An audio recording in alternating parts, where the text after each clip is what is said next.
LG 트윈스가 드디어 반전의 신호탄을 쏘아 올렸다. 18일과 19일 KT 위즈를 연달아 꺾으면서 무려 48일 만에 2연승을 만들어냈다. 한동안 답답했던 흐름을 끊어낸 만큼 이제 LG의 시선은 자연스럽게 다음 목표를 향하고 있다. 바로 KT와의 3연전 스윕이다. 하지만 마지막 경기를 앞두고 LG가 꺼내든 카드는 의외였다. 경험이 풍부한 선발 투수가 아니라 아직 성장 과정에 있는 20세 신의 박시원이 마운드에 오른다. 더욱 놀라운 것은 휴식일이다.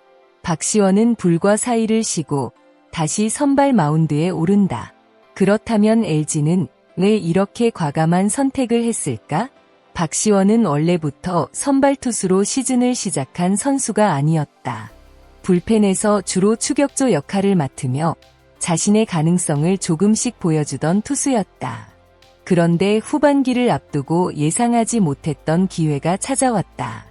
장현식의 부상으로 선발진에 공백이 생기면서 박시원이 대체 선발 자리를 맡게 된 것이다. 올 시즌 박시원은 22경기에 출전했고 그중 선발 등판은 2차례다. 성적은 2패, 평균 자책점 3.98. 아직 압도적인 숫자는 아니지만 중요한 것은 최근 보여주고 있는 성장세다. 특히 KT를 상대로는 불펜으로 3차례 등판해 3이닝 동안 단 한 점도 내주지 않았다. 상대 타선을 경험해봤다는 점에서도 이번 선발 등판은 의미가 크다. 박시원을 주목해야 하는 가장 큰 이유는 단순히 어린 나이 때문이 아니다. 투구 내용 자체가 달라지고 있기 때문이다. 올해 박시원이 69 이상을 던진 경기는 3차례였다. 7월 26일 한화전에서는 선발로 63구, 8월 4일 SSG전에서는 두 번째 투수로 71구를 기록했다. 그리고 8월 15일 SSG전에서는 선발로 나서 75구를 던졌다. 특히 15일 경기는 박시원의 변화를 제대로 보여준 경기였다. 박시원은 4이닝 동안 4피안타와 1볼넷을 허용했지만 5개의 삼진을 잡아냈고 실점은 단 1점에 그쳤다. 허용한 1점 역시 솔로, 홈런 한 방이었다. 무엇보다 인상적인 부분은 볼넷이었다. 과거 박시원은 한 이닝에 볼넷 하나씩을 내주면서 스스로 위기를 키우는 경우가 있었다. 하지만 79 이상을 던진 경기에서 볼넷을 단 하나만 내줬다. 염경엽 감독이 이 부분을 특별히 칭찬한 이유도 바로 여기에 있다. 단순한 결과보다 투구 과정이 달라졌다는 것이다. 이번 경기에서 가장 많은 관심을 받는 부분이 바로 4일 휴식이다. 일반적인 선발 로테이션을 생각하면 박시원에게 부담이 될 수밖에 없다. 아직 풀타임 선발 경험이 충분하지 않은 투수이기 때문이다. 하지만 상황을 자세히 들여다보면 LG의 선택에는 분명한 이유가 있다. 당초 SSG전에 선발 등판했던 송승기가 물집으로 인한 잔부상 때문에 다음 등판 일정이 미뤄졌다. 그 결과 박시원이 예상보다 하루 먼저 선발 마운드에 오르게 됐다. 즉, LG가 무리하게 박시원을 밀어붙였다기보다는 갑작스럽게 발생한 선발진 변동에 대응한 선택에 가깝다. 그리고 LG 벤치가 박시원을 믿는 또 하나의 이유는 이미 확인된 투구수와 경기 내용이다. 염경엽 감독은 박시원을 단순한 임시 선발로 생각하지 않고 있다. 박시원은 앞으로도 계속 선발 로테이션에서 던질 예정이다. 올해 목표 투구 이닝 역시 약 70이닝으로 설정됐다. 이 계획에는 분명한 장기적인 계산이 들어있다.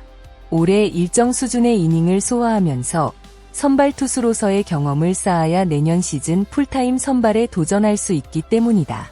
중간중간 적절한 휴식을 주면서 시즌을 관리한다면 젊은 투수가 체력과 경기 운영 능력을 동시에 키울 수 있다.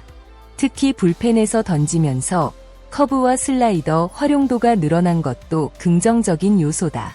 단순히 빠른 공 하나에 의존하는 투수가 아니라 여러 구종으로 타자의 타이밍을 흔들 수 있는 투수로 변하고 있다는 의미다. 문제는 상대다. KT는 고영표를 선발로 내세운다. 고영표는 올 시즌 20경기에서 9승 6패, 평균 자책점 3.70을 기록하고 있다. 더욱 까다로운 기록은 LG를 상대로 한 성적이다. 고영표는 올해 LG전 2차례 선발 등판에서 모두 승리를 챙겼고 평균 자책점은 1.38에 불과하다. 한 경기에서는 7이닝 2실점, 또 다른 경기에서는 6이닝 무실점을 기록했다. 이 기록만 보면 박시원과 고영표의 선발 맞대결은 경험과 실적에서 상당한 차이가 있다.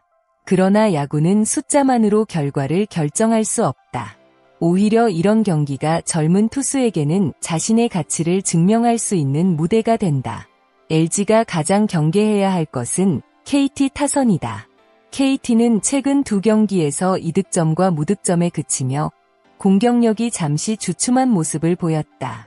하지만 팀 타율 상위권에 위치한 타선은 언제든 한 번의 분위기를 뒤집을 수 있는 힘을 가지고 있다. 특히 최원준, 김현수, 안현민, 힐리어드로 이어지는 타선을 초반부터 얼마나 효과적으로 상대하느냐가 중요하다. 박시원이 초반에 볼넷을 줄이고 스트라이크 존을 적극적으로 공략한다면 경기의 흐름은 달라질 수 있다. 반대로 볼넷이 늘어나고 투구수가 빠르게 증가한다면 4일 휴식이라는 부담이 예상보다 크게 나타날 수도 있다. LG에게 이번 경기는 단순한 1승 이상의 의미를 갖는다. 48일 만에 만들어낸 2연승의 흐름을 이어가느냐, 아니면 다시 멈추느냐가 걸려 있다. 그리고 그 중요한 순간에 20세 박시원이 선발 마운드에 선다. 4일 휴식이라는 부담, 선발 경험 부족, 그리고 상대 투수 고영표라는 높은 벽까지 모든 조건이 쉽지만은 않다. 하지만 바로 그렇기 때문에 이번 경기가 더 흥미롭다. 박시원이 4이닝을 안정적으로 막아준다면 LG는 충분히 승부를 이어갈 수 있다. 여기에 타선과 불펜이 힘을 보탠다면 2개월 만에 스윕이라는 새로운 장면도 만들어낼 수 있다. 반대로 박시원이 고영표와의 맞대결에서 예상 밖의 호투를 보여준다면 LG 팬들에게는 또 하나의 선발 투수 탄생을 알리는 순간이 될 수도 있다. 이번 경기는 박시원에게 단순한 선발 등판이 아니다. 불펜에서 시작해 대체 선발 기회를 얻었고 이제는 자신의 이름을 선발 로테이션에 확실하게 새겨야 하는 순간이다. 과거의 박시원과 지금의 박시원은 분명 다르다. 볼넷을 줄였고 긴 이닝을 경험했으며 다양한 변화구까지 장착하고 있다. 아직 완성된 투수는 아니지만 성장하고 있다는 사실만큼은 분명하다. 그리고 LG가 그 가능성을 믿고 중요한 경기에 마운드를 맡겼다. 과연 박시원은 4일 휴식이라는 부담을 이겨내고 KT 타선을 잠재울 수 있을까? LG는 48일 만에 2연승을 넘어 KT전 스윕까지 완성할 수 있을까? 혹은 고영표가 다시 한번 LG 타선을 압도하며 흐름을 끊어낼까? 이 모든 답은 잠실 마운드에서 결정된다. 여러분은 이번 경기에서 박시원이 몇 이닝까지 버틸 수 있다고 예상하시나요? 또한 LG가 KT를 상대로 3연전 스윕을 완성할 수 있다고 보시나요? 여러분의 예상과 응원 메시지를 댓글로 남겨주세요. 오늘도 끝까지 시청해주신 모든 분들께 진심으로 감사드립니다. 재미있게 보셨다면 좋아요와 구독, 알림 설정까지 부탁드립니다. 여러분의 작은 응원이 더 빠르고 흥미로운 야구 이야기를 만드는 큰 힘이 됩니다. 다음 영상에서도 더욱 새롭고 깊이 있는 KBO 소식으로 찾아뵙겠습니다. 감사합니다. 그리고 여러분의 생각은 댓글에서 기다리겠습니다.